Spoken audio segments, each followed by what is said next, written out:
There you go. Thank you very much. And I think as I was watching that, I was sort of taking notes and coming up with a little Christmas wish list for my bosses back at CBC. I think I could use a few of those and perhaps be calling you the next time we're stuck at an accident scene or a shooting. So thank you very much. And as we mentioned earlier, we'll have a chance to ask all of our presenters questions afterwards. So if you have any questions based on what you've seen so far. And I know Eugene mentioned he doesn't watch TV too often, but hopefully if you do watch CBC News Monday to Friday between 5 and 6:30 p.m. I just have to get that quick plug in because I forgot to do that earlier. So finally, we come to our final speaker of the night, and his name is Steve Pong with the University Health Network. And Eugene was talking about 3D imaging when it comes to, I guess, a lot of people's end of life. Sometimes we need things before we get to that point, and that's what Stephen's going to be telling us about. So please welcome Steve Pong to the stage.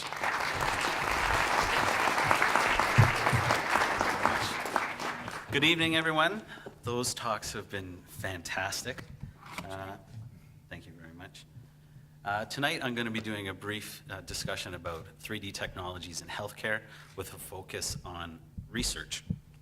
Now, I come by this knowledge, most of it pretty honestly. I'm an industrial designer in the research department at the Toronto Rehabilitation Institute, one of 4 partner organizations that makes up the University Health Network, along with Toronto Western Hospital, Toronto General Hospital, and Princess Margaret Cancer Centre.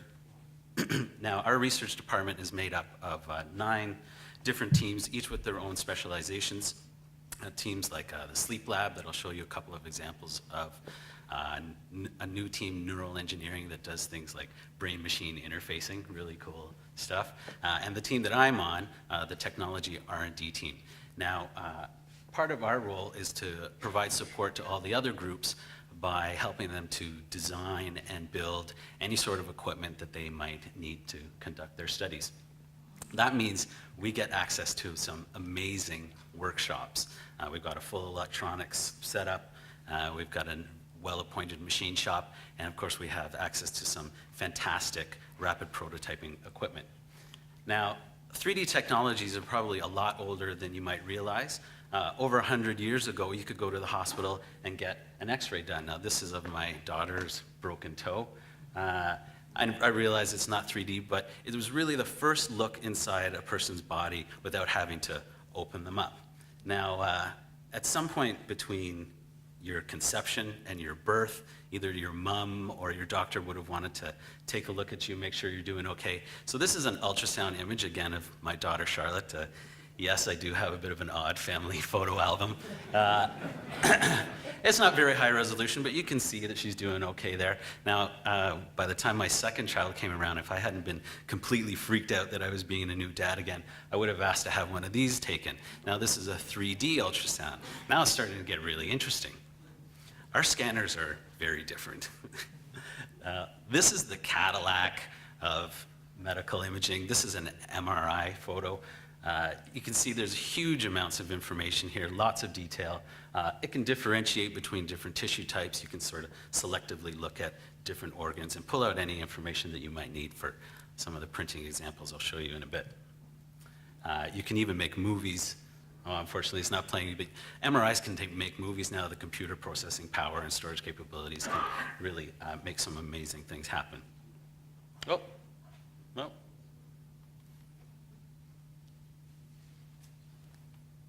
All right.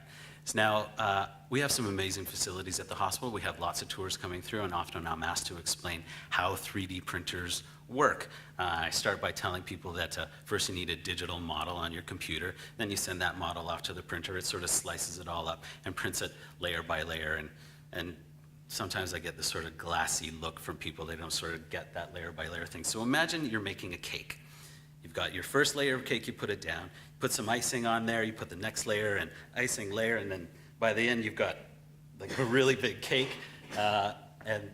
But what you really have is a solid object that's made up of many thin layers that have been bonded together. Now, you don't want to have really thick layers like on a cake. You don't want it in inches, you want it in thousandths of an inch like a book. And you don't want each layer to be exactly the same as the one that came before it. You want some variety in shape so you can add some features and details to your 3D print. So that's how you get there. Now, a lot of people assume that 3D printers operate sort of the same way that your desktop inkjet printer does. And they're right. A lot of them do work that way. But instead of having a regular ink in the reservoir there, they use a photosensitive polymer. The print head spits it out onto the page, and it has a UV light in that print head that solidifies the ink as it goes down on the page. But a lot more common is this. This represents fused deposition modeling printer, FDM it's usually referred to. And basically it just takes a solid plastic string like on a weed whacker, runs it through a heating element and extrudes it out into the profile on your layer, just like these little snowflakes. Now it's a bit crude. If you want to have a lot of detail, then you get to play with some lasers. This is what a stereolithography machine looks like as it's laying down those light lines to solidify the light-sensitive resins again. Now here's a really excellent example of how those technologies can come together. This is a print of a body from an MRI scan, and now printers have the capabilities of printing with multiple materials in the same part. So you can have the clear sections, opaque sections, different shades of gray so that you can see all of the details in the model. Now here's a sort of a conceptual example of how a cast might look like in the future. It's based on a scan of the arm, so it fits you perfectly. They've perforated, it's nice and light, it's not hot. You can stick your finger in anywhere and have a nice scratch. But what I really wanted to show you is there's a nice detail shot of this cast, and you can really start to see the profile of those layers there. It's sort of the topographical map looking section. Now, the thickness of those layers is what people are often talking about when they're referring to the resolution of the printer or sort of how fine a detail you can achieve. So the thinner the layer you can get, the less of this sort of stepping occurs between those layers. The less stepping there is, the more accurate the part is. And especially if you need to do some finishing touches on it like sanding and painting, it's a lot less work when you have a nicer print to work with. Now, try and guess what these things are. I'll give you a hint. The industry that produces these is the largest user of 3D printers for production parts in the world. There's over 10 million of these things in use right now by people. They are, yes, they're hearing aids, but you probably haven't seen this picture. This is what they look like when they're coming out of the printing machine. These are SLA prints. The little structures there are just to hold the model in place while it's being printed so it doesn't flop around and keeps it nice and accurate. So another industry that uses 3D technologies in their workflow really heavily is dentistry. This is a drilling guide based on a scan from somebody's mouth. It's to make sure that when you're drilling holes, it's going in at the right angle and more importantly at the right depth for getting ready for an implant. Here's what a fresh print of a whole bunch of dental models looks like. Now let's talk about 3D printing that goes inside your body. This is a CT scan of a woman, and the blue part is the digital model of what's going to be a new jaw implant. Now these aren't made out of plastic, they are printed out of titanium, light and strong. It uses a bit of a different process, it's called laser sintering. Now lots of implants are made out of titanium. This is a hip, you can get knees, I've even seen an entire pelvis printed this way. And they base them on the MRI scans or CT scans to make sure that it's as accurate as possible, fits as well as possible. And they even make the surface very porous so that the bone can grow into it and help achieve a nice mechanical connection.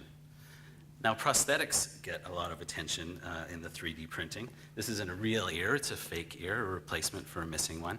And they would have taken a scan of the ear that was still in place, sort of mirrored it in software, and printed it out. Printers now, some of them have the capabilities of printing in full color. The color match is incredible.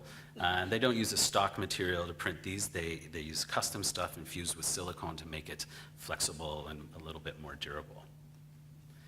Now, everyone asks me about having organs printed. This is Dr. Anthony Utala, And a few years ago at a TED conference, he basically pulled a live 3D printed kidney out of his pocket and showed it to everybody. And everybody was rightly amazed by his accomplishments. He's a real pioneer in this field.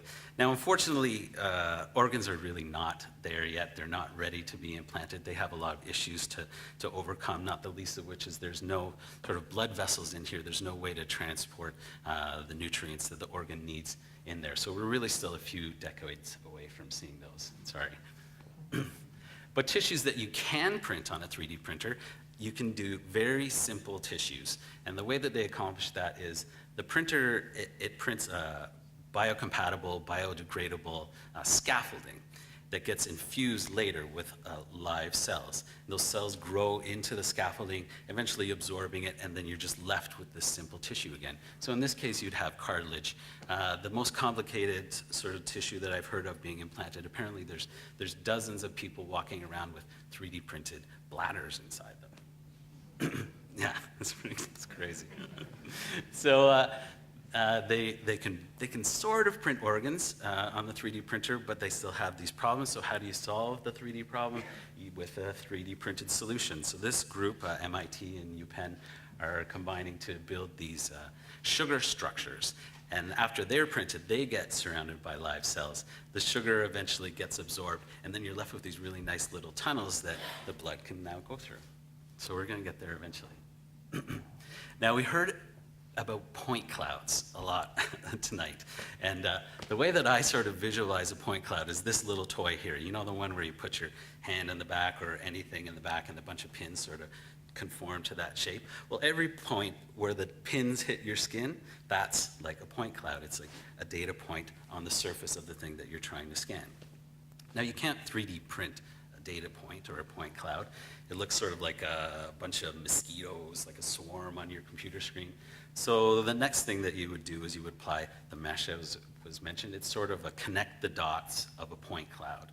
And once you have your mesh, then you can apply your surfaces. Now, this project was for the sleep lab. They wanted to test out some ways of detecting and measuring the narrowing of your airways. So they came to me and said, can we build a model of this? And at first I just assumed I was going to make something out of like garden hose and some pipe clamps, but they wanted something a little more detailed than that. So they went out and got an MRI of the trachea, mouth, and down to the lungs, as you do when you need a model. You get an MRI. And we built this for them. Now, I couldn't leave it as just surfaces. Make it into a solid so you can chop it up, do modifications to it. We left the gray parts and printed them as a rigid material and made the blue parts out of a soft material so that they could literally restrict the airways and do the testing that they needed to do. I love where I work. They have some amazing projects. Here we go. So take a bit of a sidestep from printing. We do a lot of biomechanical studies at work, and often we will use what's called motion tracking or motion capture to measure all sorts of things. This is for a stair study where we're just looking at how making changes to the rise and run of stairs could help reduce the risk of injury. So we get lots of subjects in. We use this whole array of cameras to track these little markers that get put all over your body. Now, you might have seen something like this before when I show about special effects in the movies. But instead of sort of mapping some computer graphics onto the model and making them into like Gollum or something like that, we synchronize it with information from other sensors, things like load cells or force plates, EMG sensors, to really figure out what is going on here. Now, this is what the computer sees. These are the markers in motion. And it's pretty obvious what you're looking at. Not bad. Now, this is a little more interesting, though. Okay, so here are the markers that we gathered while we were doing a handrail study. So the gray line across the middle represents the handrail, and in a couple of seconds, you'll start to see a green line sort of going across the screen. Now, that is the subject's wrist. And what we're trying to figure out with this handrail study is what is the ideal height to have it at so you can grab it while you're falling, okay? So see if you can follow the hand and tell when they fall.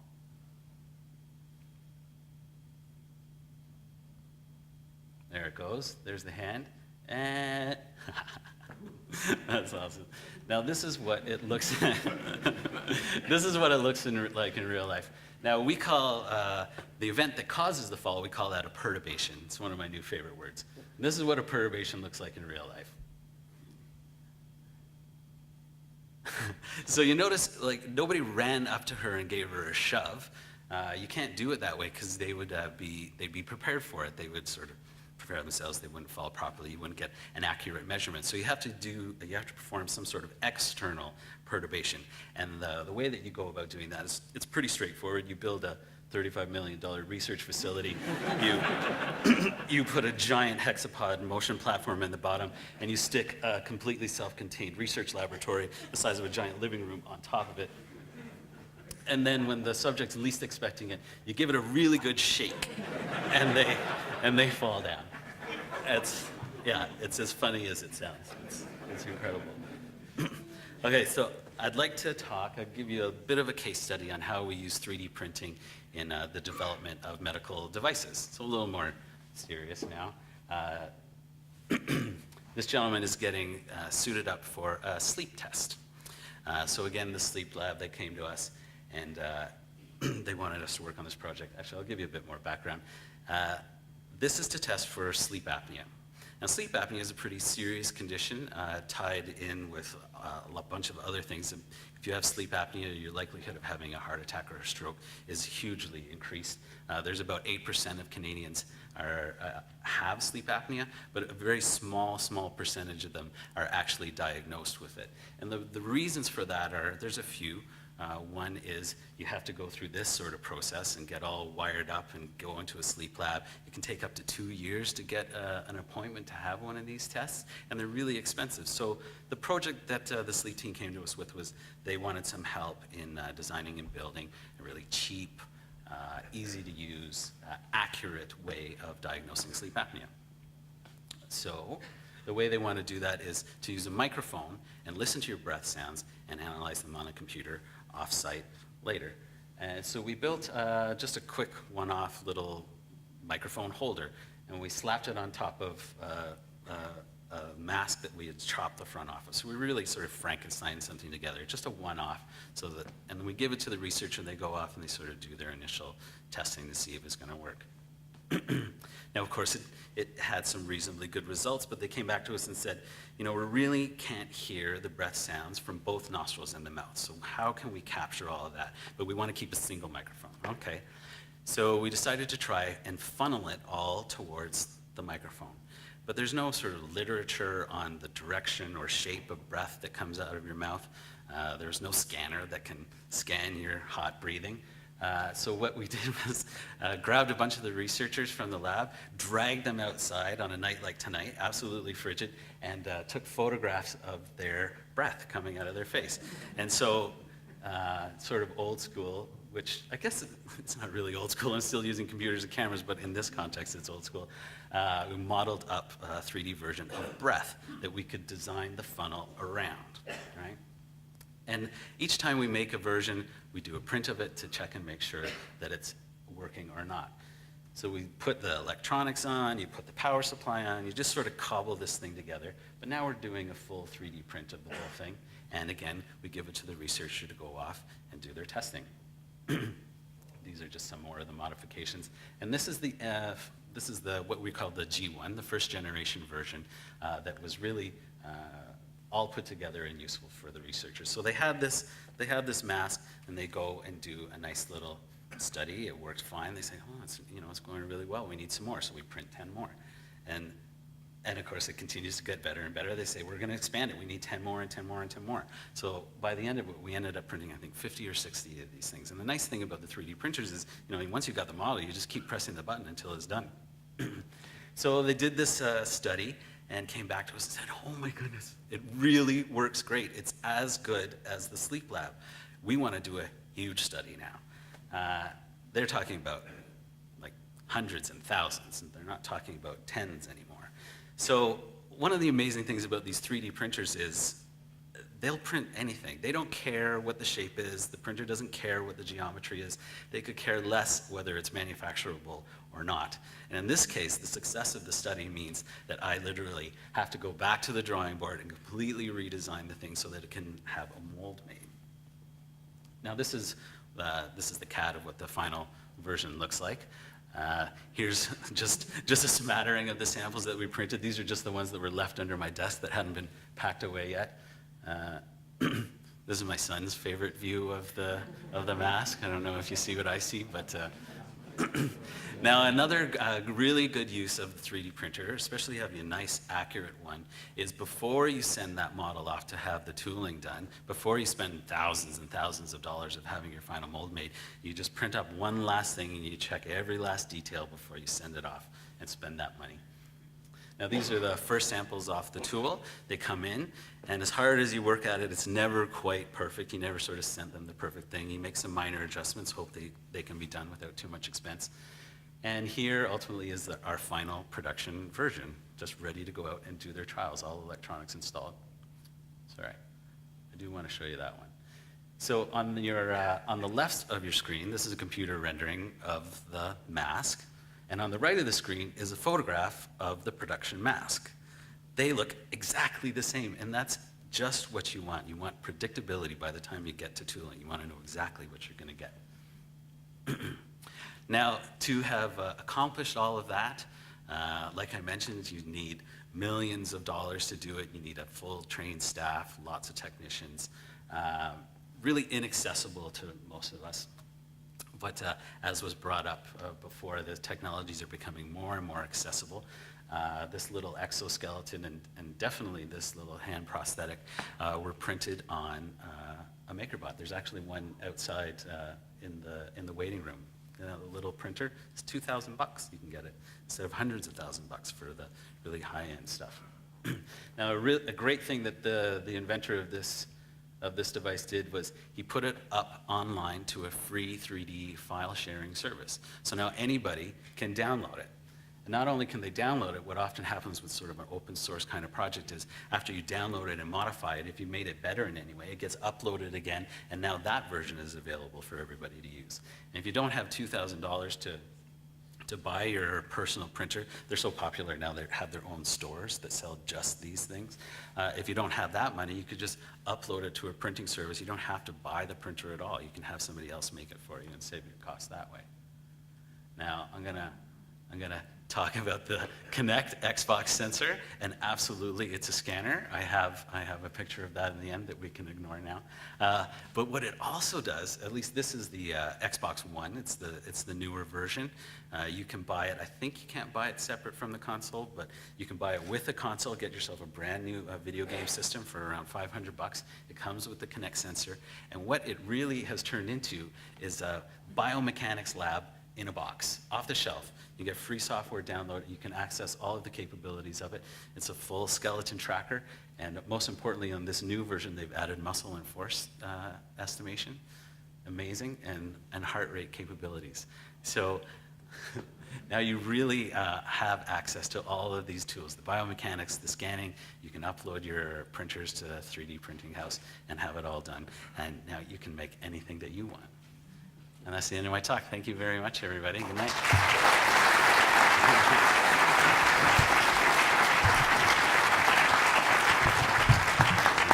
actually, I'll just have you go Sure. grab a seat there, and I'll call the rest of our